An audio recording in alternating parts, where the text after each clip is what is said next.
तांत्रिक के पास जाती है। जिस जगह पर तांत्रिक रहा करता था वो जगह बहुत डरावनी थी।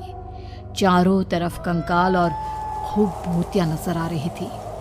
गांव से दूर वीराने में उस जगह पर जोर से आंधी चल रही थी। ऋषु ने डर कर अपनी माँ का हाथ पकड़ लिया। माँ मुझे बहुत डर लग रहा है। ये कैसी जगह है? देख बेटा, हमारे साथ जो कुछ भी हो रहा है उसका इलाज सिर्फ और सिर्फ ये तांत्रिक महाराज ही बता सकते हैं। अब यही है जो हमें प्रॉब्लम से बाहर निकाल सकते हैं।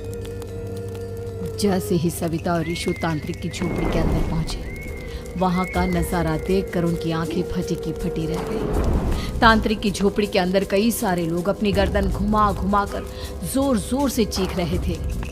कौन हो तुम और यहाँ क्यों आई हो?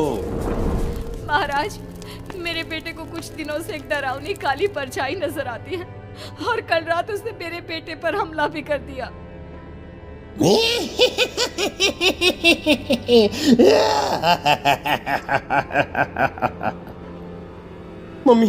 मम्मी हमें यहाँ से चलना चाहिए। ये जगह मुझे ठीक नहीं लगती। नहीं बेटा, ऐसा नहीं कहते। रुक जाओ, 2 मिनट के लिए रुक जाओ। क्या कहा? काली परछाई? तुम्हारे बेटे पर किसी काली परछाई ने हमला किया? हाँ महाराज, वो कह रही थी कि वो मेरे बेटे को कुछ कर देगी। कोई उपाय बताइए महाराज, मेरे बेटे के साथ कुछ गलत नहीं होना चाहिए। तुमने किसी दूसरे के साथ गलत किया है तो तुम्हारे साथ भी गलत होकर ही रहेगा।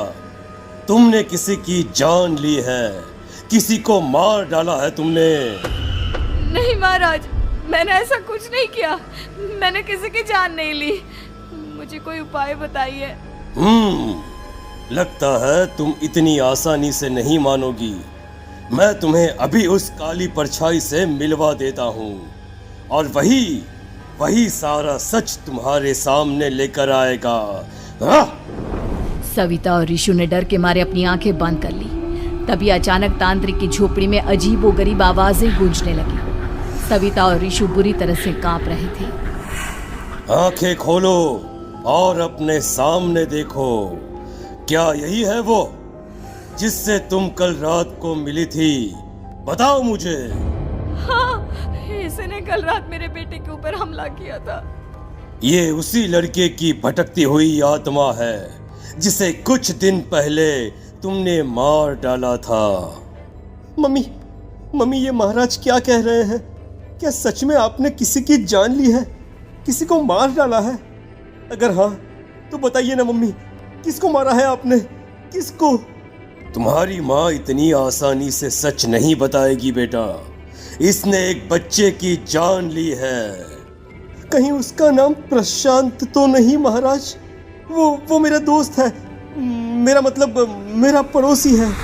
सही पहचाना। देखा सविता, तुम्हारा खुद का बेटा भी जानता है कि तुमने किसी के प्राणों की बलि चढ़ा दी और इसीलिए अब उसकी बुरी आत्मा तुम्हारे घर में भटकती है। मुझे माफ कर दीजिए महाराज, मुझसे बहुत बड़ी गलती हो गई। प्रशांत हमारे पड़ोसी का बेटा था।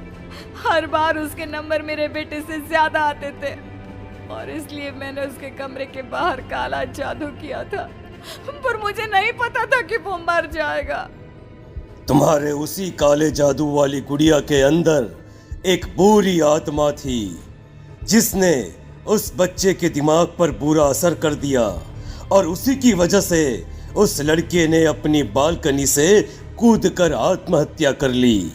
इसकी वजह सिर्फ और सिर्फ तुम हो, तुम। नहीं महाराज, जो कुछ भी हुआ मुझे नहीं पता था कि प्रशांत अपनी जान दे देगा।